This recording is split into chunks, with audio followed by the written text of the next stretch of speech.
आज इंडिया में क्रिकेट लोगों के बीच एक गेम ही नहीं बल्कि क्रिकेट लोगों में इमोशन है। चाहे आईपीएल हो, वर्ल्ड कप हो, वनडे हो या टेस्ट मैच, बड़े से बड़े सेलिब्रिटीज, बिजनेसमैन से लेकर हर भारतीय आम आदमी क्रिकेट को खूब एंजॉय करते हैं। और बस इसी क्रिकेट के एंजॉयमेंट को कई लोगों के लिए थोड़ा मीनिंगफुल बनाने का काम करता है ड्रीम 11। अब शायद आप में से कई लोग इसे जानते होंगे या फिर ये नाम आपने कहीं ना कहीं सुना होगा। ड्रीम 11 एक फैंटेसी गेमिंग एप्लीकेशन प्लेटफॉर्म है। ड्रीम 11 पर आज 16 करोड़ से भी ज्यादा एक्टिव यूजर्स है और इस कंपनी की वैल्यूएशन $8 बिलियन से भी ज्यादा हो चुकी है। इसका मार्केट शेयर 75% है और आज इसकी मार्केट में कम्प्लीटली मोनोपोली है। ये इंडिया की पहली गेमिंग कंपनी है जिसको यूनिकॉर्न का स्टेटस मिला है। तो चलिए दोस्तों, जानते हैं कि क्या बेटिंग इंडिया में लीगल है और है तो कैसे, और इन सबसे कैसे आज देश के युवा फैंटेसी गेम्स के एडिक्ट हो रहे हैं, सब कुछ जानेंगे इस वीडियो में। तो नमस्कार दोस्तों, सबसे पहले जानते हैं कि ड्रीम 11 की शुरुआत कैसे हुई। तो दोस्तों, बात दरअसल कुछ ऐसी है कि साल 2007 में हर्ष जैन अपनी इंजीनियरिंग की पढ़ाई करके अमेरिका से वे भारत वापस आते हैं। इसके एक साल बाद 2008 में आईपीएल की शुरुआत होती है और आईपीएल की शुरुआत होते ही लोगों में क्रिकेट को देखने का नजरिया ही बदल गया। जो मैच पहले पूरे दिन चलते थे वो मैच अब 3 से 4 घंटे में पूरे होने लगे, जिससे क्रिकेट की व्यूवरशिप आसमान तक पहुंच गई। हर्ष जैन ने इंडिया में लोगों के बीच एक क्रिटिकल चीज एनालिसिस करी कि जो भी लोग क्रिकेट देखते हैं वो जजमेंटल बहुत है, क्योंकि हर लोग अक्सर एक दूसरे से बोलते रहते हैं कि धोनी को ऐसे खेलना था, विराट को ऐसे,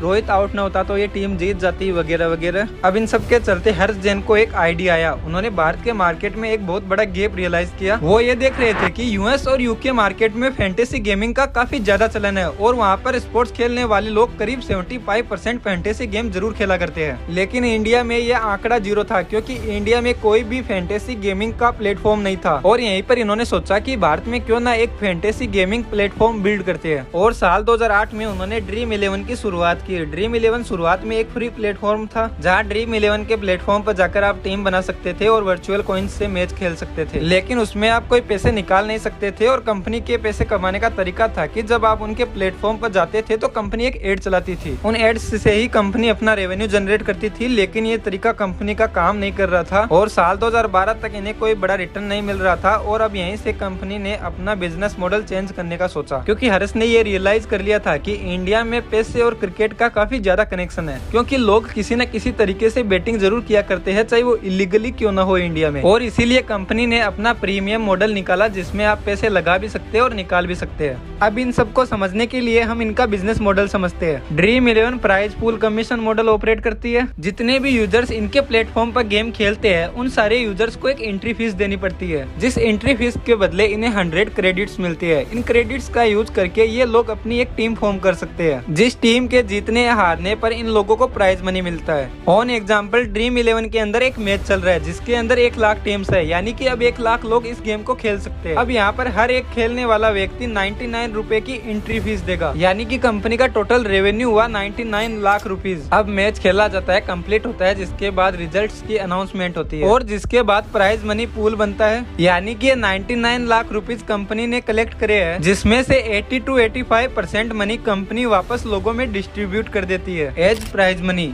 और बाकी जो 15 से 20% पैसा बच जाता है वो होता है कंपनी का प्रॉफिट। अब यहाँ पर बात ये आती है कि ये एक तरीके से बेटिंग ही तो हुई, लेकिन बेटिंग करना तो भारत में इलीगल है। लेकिन मैं ये आपको बता दूं कि अब आपको यहाँ पर टीम बनाकर जीतने के लिए लक की ही नहीं बल्कि स्किल्स, क्रिकेट की नॉलेज और जजमेंटल की भी जरूरत पड़ती है। इसीलिए गवर्नमेंट ऑफ इंडिया ने कभी भी फैंटेसी गेमिंग को बेटिंग के अंदर काउंट नहीं करती है। लेकिन जो क्रिकेट बेटिंग है वो कुछ इस तरीके से होती है कि मान लो राजस्थान रॉयल्स और मुंबई इंडियंस का मैच चल रहा है और मुंबई इंडियंस के जीतने के चांसेस ज्यादा है। ये चीज सबको लग रही है, तो वो सभी लोग जो पैसा लगाते हैं वो मुंबई इंडियंस पर बेटिंग लगाएंगे। पर बुकी जैसे केस में क्या करेंगे कि मुंबई इंडियंस के कुछ प्लेयर्स को वो खरीद लेंगे और मुंबई इंडियंस को मैच हरवा देंगे, जिसके अंदर बुकीज को सबसे ज्यादा प्रॉफिट होता है। लेकिन क्योंकि फैंटेसी गेमिंग के अंदर जो यूजर है वो दोनों टीम से प्लेयर चूज कर सकता है, तो फिर चाहे कोई भी टीम जीते उससे कोई फर्क नहीं पड़ता और फिक्सिंग होने का तो कोई चांस ही नहीं बनता। अब जहाँ पर 2014 तक ड्रीम 11 पर यूजर्स थे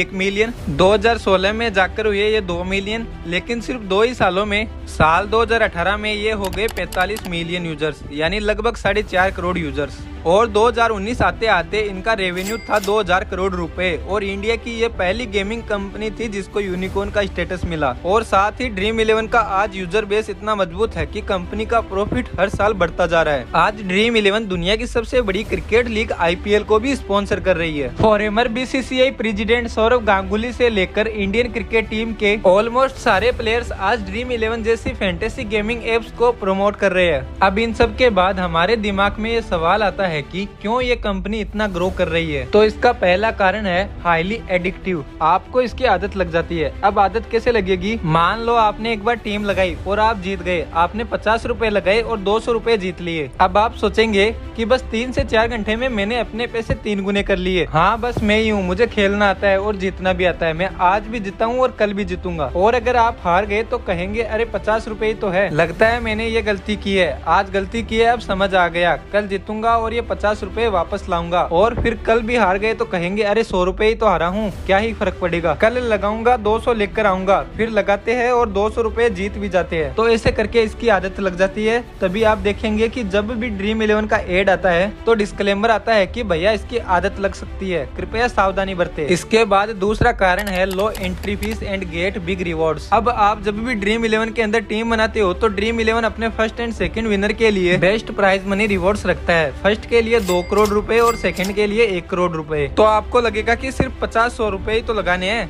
क्या पता हमारी टीम परफॉर्म कर जाए और ये जो 1-2 करोड़ की प्राइज मनी है ये हम जीत जाए, तो ऐसे लालच कर जाते हैं। अब इन सब के बाद एक बड़ा रीजन ये भी है कि ये गेम काफी हद तक ईगो से भी रिलेटेड है। जब भी 4 दोस्त एक साथ टीवी पर IPL का मैच देख रहे हो तो वे फिर टीम बनाते हैं और बोलते हैं देख भाई मेरा प्लेयर तो परफॉर्म कर रहा है, तेरा तो कुछ भी नहीं कर रहा, तेरे को मैंने कहा था ना, तू भाई की बात क्यों नहीं मानता। तो अब क्या होगा कि एक दोस्त मैच जीत गया और 3 हार गए तो ये सोचेंगे कि इसको तो कल बताएंगे। तो बस ये कंपटीशन है, ईगो है, इन सब से ये हाईली एडिक्टिव बनता जा रहा है। और ये बात इन्वेस्टर को भी पता है कि हाईली एडिक्टिव होने के कारण यूजर्स दिन प्रतिदिन बढ़ने वाले हैं और यूजर्स बढ़ेंगे तो कंपनी की ग्रोथ भी होगी तो प्रॉफिट और रेवेन्यू तेज गति से बढ़ेंगे। और बस इसी वजह से आज मार्केट में बहुत सी फैंटेसी गेमिंग कंपनीज है जो ड्रीम 11 की सक्सेस को देखकर इसी के बिजनेस मॉडल पर चल रही है। तो चलिए दोस्तों, आज के लिए इतना ही। अपना कीमती समय देने के लिए धन्यवाद। वीडियो अच्छा लगा हो तो लाइक कीजिए, चैनल को सब्सक्राइब कीजिए। Thank you.